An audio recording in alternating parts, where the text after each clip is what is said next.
বিরতির পর স্বাগত। রবিবারের সকালে চাঞ্চল্যকর খবর, রক্তাক্ত অবস্থায় এক মৃতদেহ উদ্ধার হয়েছে। তবে এই পুরো ঘটনায় রীতিমতো চাঞ্চল্য, হত্যা নাকি আত্মহত্যা এই নিয়েও কিন্তু রয়েছে ধোঁয়াশা। তবে গুঞ্জন উঠেছে হত্যা করা হয়েছে বহিরাজ্যের এই শ্রমিক মহিম বসুমতারীকে। তবে এই মহিম পেশায় একজন গাছ কাটার শ্রমিক, বয়স মাত্র 30 বছর।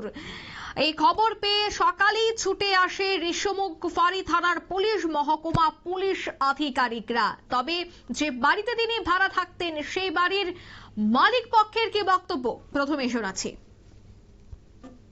নাম মিঠুন দেবনাথ। আচ্ছা, তো আজকে সকালে আমরা ঘুম থেকে উঠে দেখি মেশিন স্টার্ট করে নিজের গলায় নিজে মেশিনটা চালু করিয়া দিছি। তখন আমি মেশিনের শব্দ পাইয়া ঘুম থেকে উঠছি। উঠটা আমি এই দরজা দিয়ে উঠছি, সবাই আমার সাথে সাথে উঠছি। উঠতে পারি তখন তো মেশিন একদিকে পড়ে রয়েছে আর যে মৃত একদিকে পড়ে রয়েছে। তখন আমার স্বামী যাইয়া মেশিনটা অফ করছে। কি কাজ করতে হয়? কিসের মেশিন? এটা গাছ কাটার মেশিন। আচ্ছা, ওইটা গলার মধ্যে বসিয়ে দিছে। আচ্ছা, আপনারা সকালে কি ঘুম থেকে উঠে দেখছেন? ঘুম থেকে উঠে দেখছি। তখন আমরা ঘুমিয়ে আসছিলাম, মেশিনের শব্দ পাওয়ার সাথে সাথে আমরা উঠছি। আনুমানিক তখন কয়টা বাজে? প্রায় তখন 5টা, ভোর 5টা। আচ্ছা, তারপর এটা দেখছি আর কি। মানে খুব রক্তাক্ত অবস্থা করে। এমনিতে কি কাজ করতো? আপনার বাড়িতে থাকতো নাকি? আমাদের বাড়িতে থাকিয়া গাছের কাজ করতো। মেশিন মানে যে মেশিনটা দিয়ে কাটা গেছে ওই মেশিন দিয়ে কাজ করতো। এই মেশিনটা কোনখান থেকে আইছে? এটা তো দোকান থেকে কিনে আনছি। দোকান থেকে কিনে আনছি, মানে মেশিনটা আপনার? আর হে কি কাজ করতো? ড্রাইভার মেশিনটা চালাতো। কতদিন যাবত কাজ করতেছেন? তাই আমরা বাড়িতে আজকে 25-26 দিন এখন মনে হয়। 25-26 দিন। কোনখান থেকে আইছে? এটা আসাম থেকে। আসাম থেকে। আর ওনারা আর কে আছে? খবর দিয়েছেন কারুরে?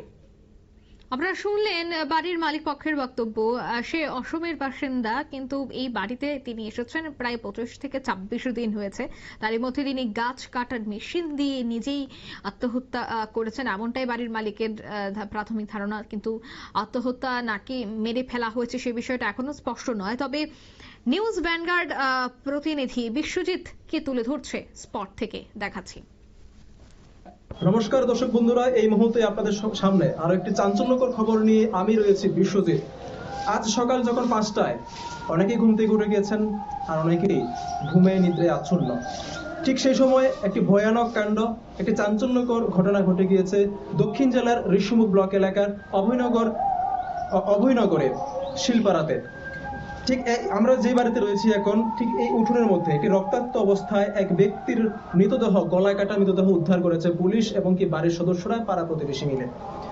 সকাল যখন 5টা থেকে 5:30 বাজে তখন বাড়ির সদস্যরা শুনতে পায় একটি মেশিনের আওয়াজ হচ্ছে এবং যে মেশিন দিয়ে গাছ কাটা হতো এবং সেই মেশিনের ড্রাইভার ছিলেন যিনি নিজেকে আত্মঘাতী হিসেবে দাবি করছে বাড়ির লোকজন, যিনি নিজে আত্মঘাতী হয়েছেন মেশিন দিয়ে, মহিম বসুমতারী বাড়ি, আসাম রাজ্যে। দীর্ঘদিন ধরে এই বাড়িতে থেকেই কিন্তু তিনি পারিশ্রমিকের বিনিময়ে এখানে কাজ করতেন। কিন্তু আজ সকালে এমন কি হয়েছিল যার কারণে তিনি নিজের গলাতে নিজে মেশিন বসিয়ে আত্মঘাতী হতে হলো, যেটা বাড়ির যিনি সদস্যরা রয়েছেন তাদের মুখ থেকে আমরা শুনতে পেয়েছি।